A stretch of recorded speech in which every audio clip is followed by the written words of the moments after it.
अस्सलामुअलैकुम वरहमतुल्लाहि वबरकातुहू। 2 दिन पहले या शायद 3 दिन पहले मुझे मेरे एक स्टूडेंट मिले और उन्होंने मुझे एक गिफ्ट किया।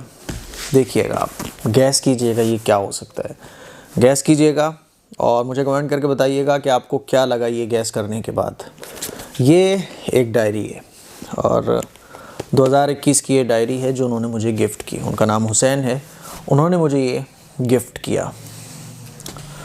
वो जानते हैं कि मैं डायरी लिखता हूँ, तो उन्होंने मुझसे कहा कि मुफ्ती साहब 2021 शुरू हो गया है, मेरी तरफ से ये तोहफ़ा।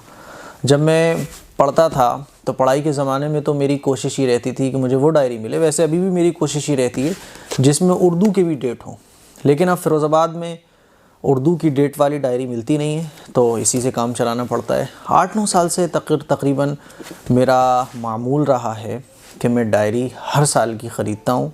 कभी कभी गिफ्ट भी मिल जाती हैं और डायरी लिखने का मेरा मामूल है। सोने से पहले मैं डायरी ज़रूर लिखता हूँ। और इस साल जो है थोड़ा सा लापरवाही हो गई थी, पाबंदी से मैं डायरी नहीं लिख सका। तो अब ये डायरी तो 2021 की है, लेकिन जब मैं कोई पेज लिखता हूँ तो उस पर उर्दू की डेट भी ज़रूर डाल देता हूँ। अब डायरी वगैरह तो उर्दू की डेट से मिलती नहीं है। तो बहरहाल उनका ये तोहफ़ा है, जज़ाकुमुल्लाह व अहसनल जज़ा। मैं आपको ओपन करके भी दिखाता हूँ। 2 या 3 दिन पहले से आई हुई थी और मैंने इसे ओपन भी नहीं किया अभी। हाँ, ये ठीक है, ये है वो डायरी। आज मैंने इसको लिखा इसमें कुछ कल के बारे में, क्योंकि कल में जो है वो जुमा एक बहुत बड़ा मेडिकल कॉलेज है फ़िरोज़ाबाद में, नहीं सॉरी आगरा में लगता है वो, FH मेडिकल कॉलेज। वहाँ मैं नमाज़ पढ़ाने गया हुआ था और वहाँ के चेयरमैन साहब मोहम्मद आरिफ सर, उनसे मुलाकात भी हुई और उनके साथ खाना भी हुआ और बहुत सारी चीज़ों पर गुफ्तगू भी उनसे हुई। तो उसके बारे में मैंने इस डायरी में लिखा है और शुरुआत कर दी है। तो ये बहुत अच्छा तोहफ़ा मुझे लगा उनका। अल्लाह ताला उनको अजर अज़ीम अता फ़रमाए और अल्लाह ताला उनको खूब कामयाबी अता फ़रमाए। तो भाई, डायरी लिखने का ये मेरा एक शौक़ है। आप भी चाहें तो डायरी लिख सकते हैं। डायरी लिखने के बहुत ज़्यादा फ़ायदे हैं।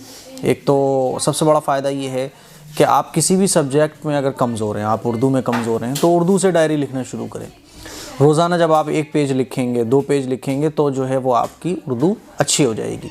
आपकी इंग्लिश कमज़ोर है, इंग्लिश में आप डायरी लिखें। जो भी लैंग्वेज आपकी कमज़ोर है, जो सब्जेक्ट आपको, जो भी लैंग्वेज आपकी कमज़ोर है, उसमें आप डायरी लिखना शुरू करें, तो उसमें मजबूती आएगी। और दूसरा फ़ायदा ये है कि आपको लिखने का तरीक़ा, यानी आपके माइंड में आने लगेगा कि क्या लिखें। जब आप लिखना शुरू करेंगे तो शुरुआत में तो बहुत गड़बड़ होती है, लेकिन जैसे जैसे आप लिखेंगे बहुत सारे फ़ायदे आपके सामने डायरी लिखने के खुलेंगे। आपको पता चलेगा कि डायरी लिखने का कितना बड़ा फ़ायदा है। सबसे बड़ा फ़ायदा ये है कि 10 साल के बाद जब आप अपनी 10 साल पहले की डायरी पढ़ेंगे ना, तो खो जाएंगे 10 साल पहले आप क्या थे, 10 साल के बाद क्या है। तो बहरहाल ये तो कुछ फ़ायदे थे, लेकिन बहुत बड़े बड़े फ़ायदे हैं जिसको मैं अभी बयान नहीं कर सकता हूँ। बस ये तोहफ़ा है डायरी का, आप लोगों से मैंने शेयर किया, आपको इसके फ़ायदे बताए। और आप चाहें तो आप भी डायरी लिख सकते हैं। वैसे भी आजकल जब से ये वाईफाई का और 4G का ज़माना आया है, लिखना पढ़ना हमारी ज़िंदगी से चला गया है। और अगर आजकल पूछा जाए भाई कितने दिन से हमने नहीं लिखा है 1 पेज, तो शायद महीनों गुजर जाते हैं। पढ़ाई के बाद तो लिखने का कभी मौका नहीं आता। सब कुछ मोबाइल पे चल रहा है, कंप्यूटर पे चल रहा है, लैपटॉप पे चल रहा है, तो लिखने की सबसे अच्छी बात ये लिखने की आदत हो जाती है।